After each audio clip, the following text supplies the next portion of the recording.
Pero bago tayo magpatuloy ay pakilike ang ating video. Ganun din ang subscribe button, pati na rin ang bell icon para lagi kayong updated sa mga parating ko pang mga uploads.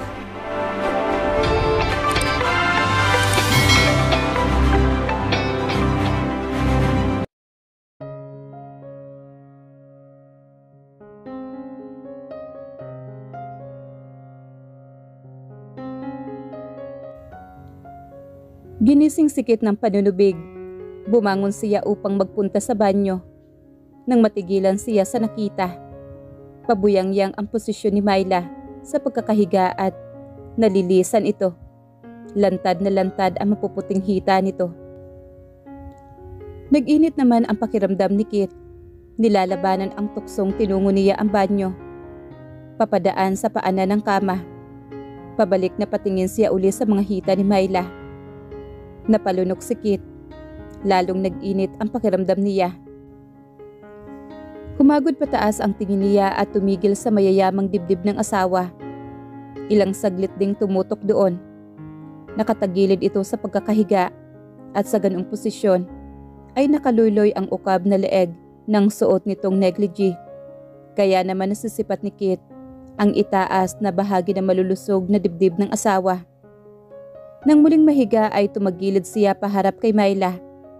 Nakita niya, wala na ang dati ay nakikita niya roong paghihirap ng loob.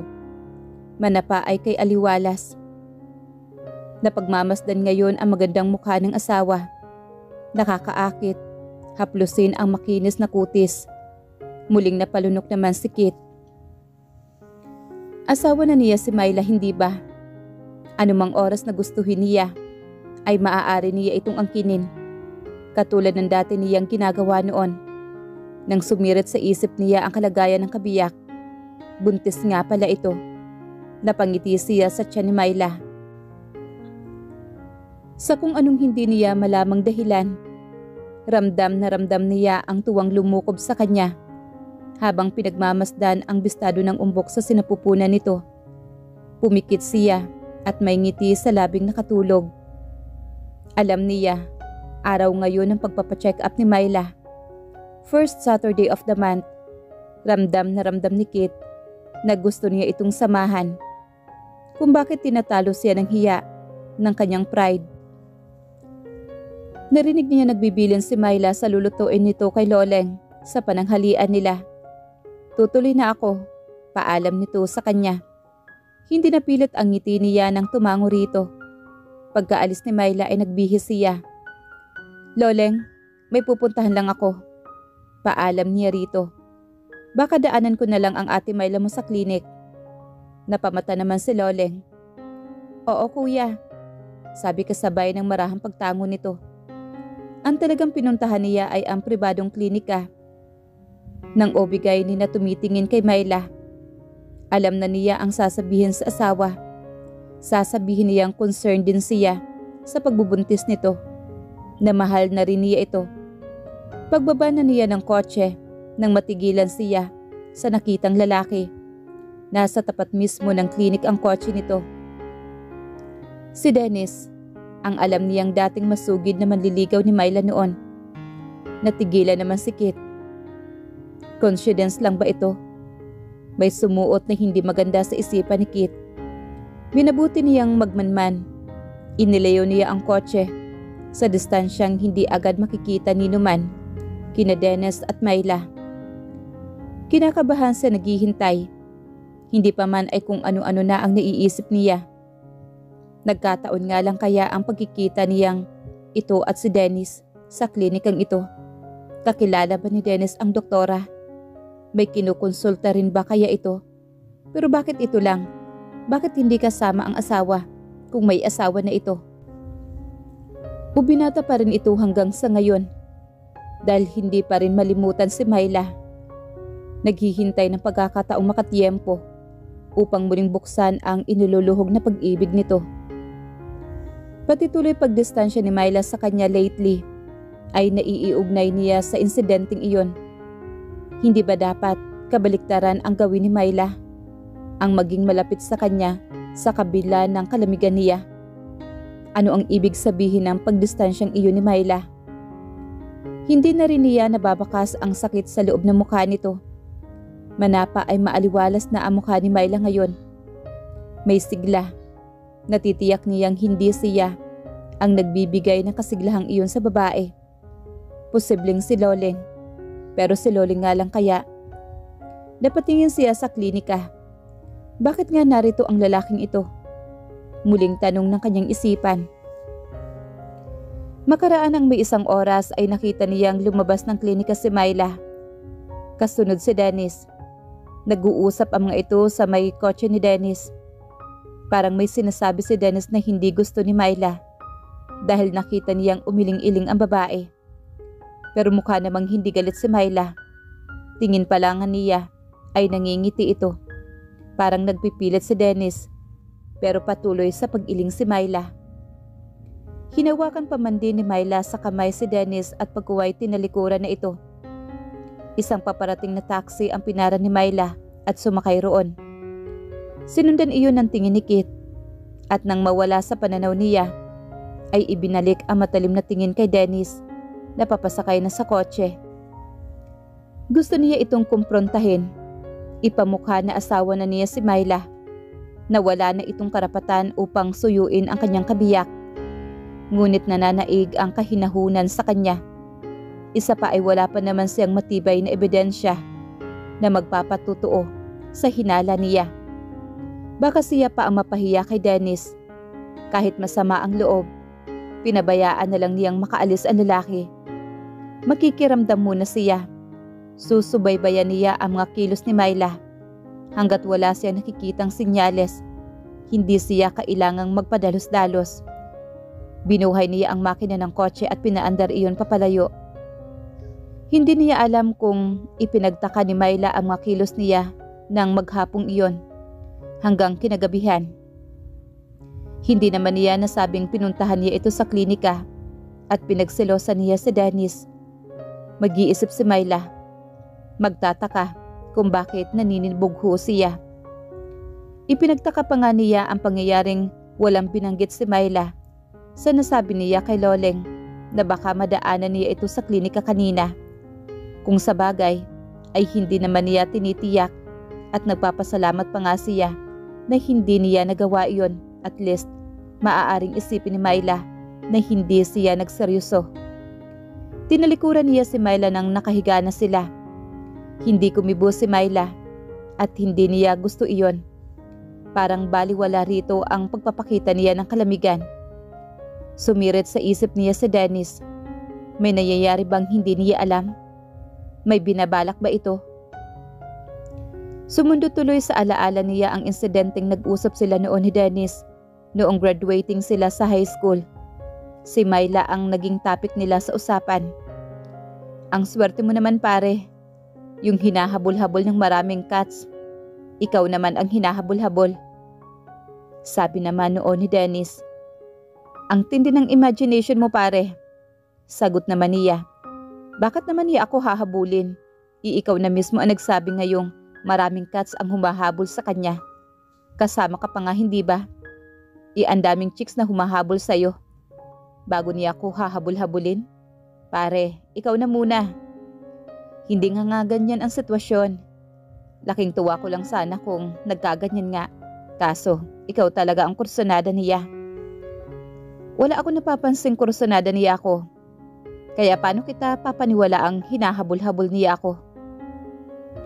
Huwag kang magagalit pero nagsisinungaling ka pare. Nagbubulag-bulagan ka. Nagbibingi-bingihan. Halatang halata namang may gusto siya sa'yo. Hindi mo syempre ina-expect na sasabihin niya yon dahil babae siya. Natural lang natalunin pa rin siya ng delikadesa niya. Pero sa mga mata niya at sa body language, pagkaharap ka niya, halatang halata mo hindi ba? Nung prom na lang natin, napatunayan mo na huwag mong sabihing hindi pare.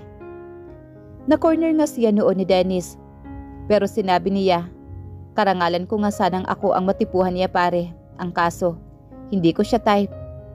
At saka, alam mo namang may girlfriend na ako hindi ba?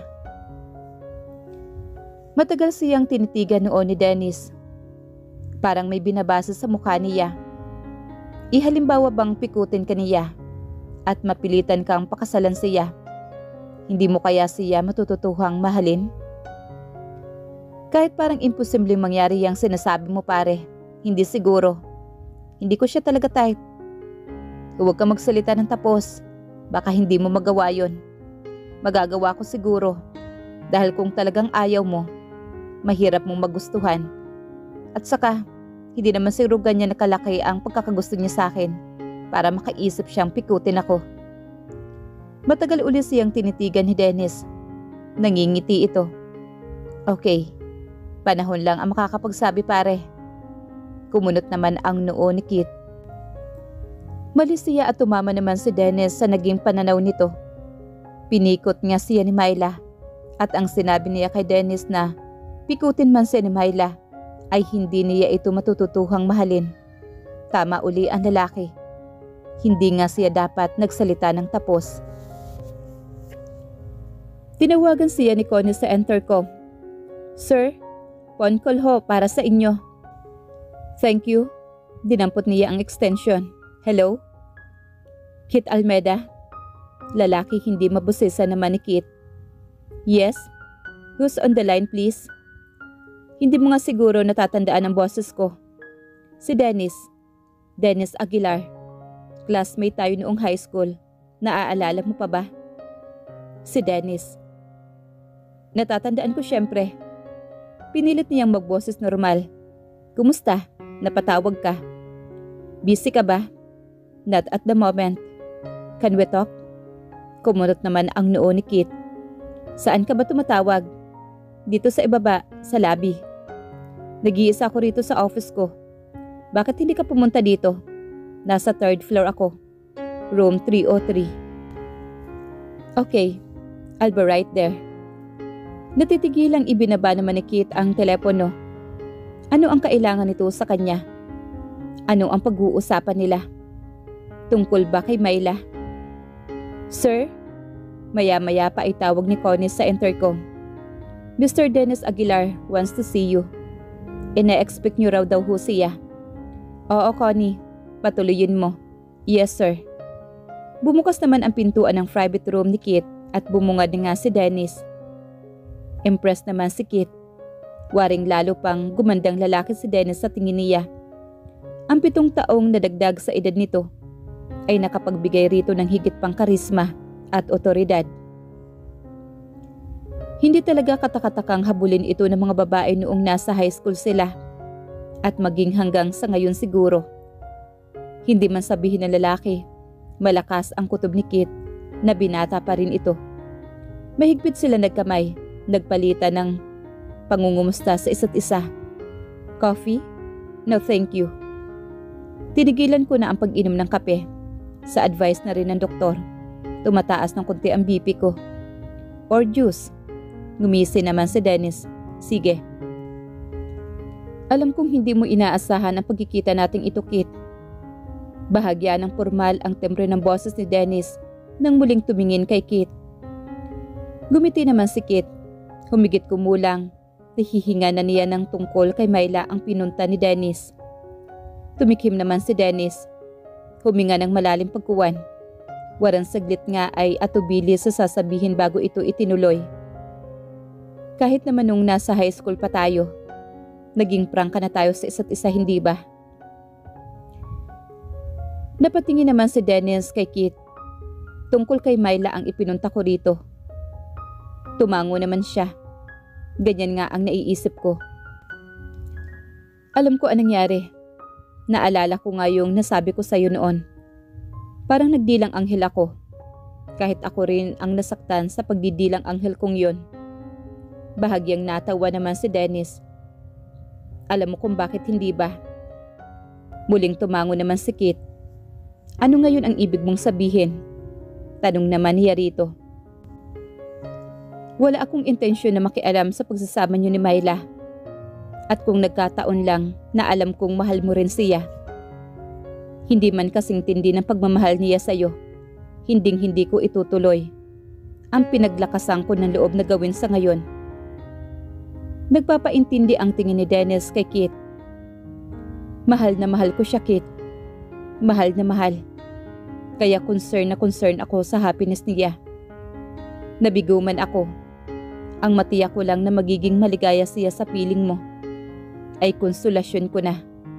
Alam ko kasing hindi mo siya mahal, hindi ba? Natatandaan ko pa ngang sinabi mo noon. Napikutin ka man niya. Hindi mo siguro siya matututunang mahalin. Sabi mo pa nga yata, kung talagang ayaw mo, hindi mo magugustuhan. Tumikim ulit si Dennis. Lingid sa kaalaman nyo, lihim ko kayong sinusubaybayan at nalaman kong hindi masasabing maganda ang trato mo sa kanya. Pero iniintindi ko yon, Kit. Dahil alam kong hindi mo siya mahal. Pinikot ka lang niya, kaya napilitan kang pakasalan siya. Pero talagang mahal ka ni Myla, Kit. Napatunayan ko uli eh. Minsan hindi sinasadyang magkita kami sa klinik na pinagkukonsultahan pala niya.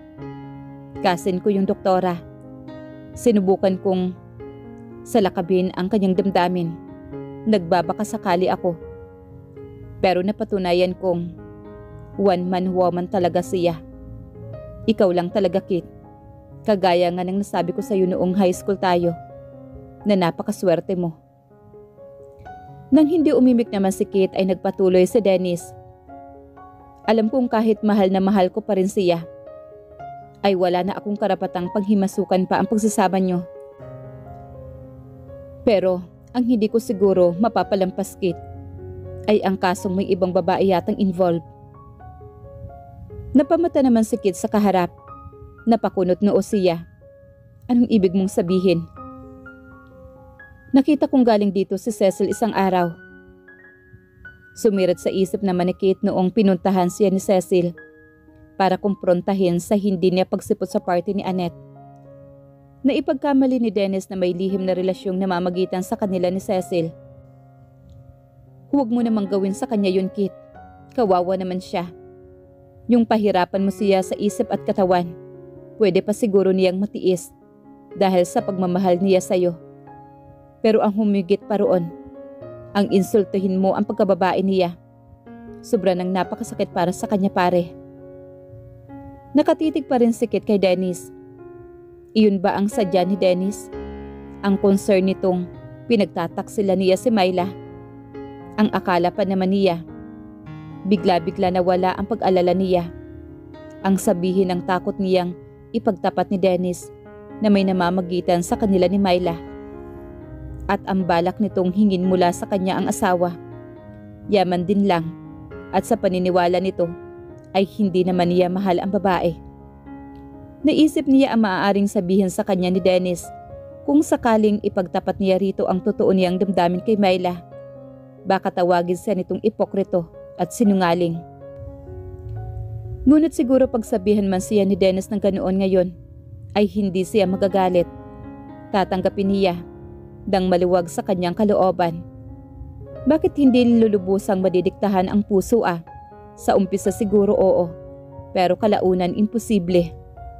Sumungaw sa labi ni Kit ang hindi maipaliwanag ng ngiti. Nakakaunawa ang tingin niya kay Dennis na nagtaka pa rin sa aktwasyon niyang iyon. Kailanman ay hindi mangyayari ang suspetsya mong yan, pare. Sabi niya rito, dahil hindi ko magagawa yon. Hindi ko man minahal sa umpisa si Myla. Diniinan pa niya sa umpisa.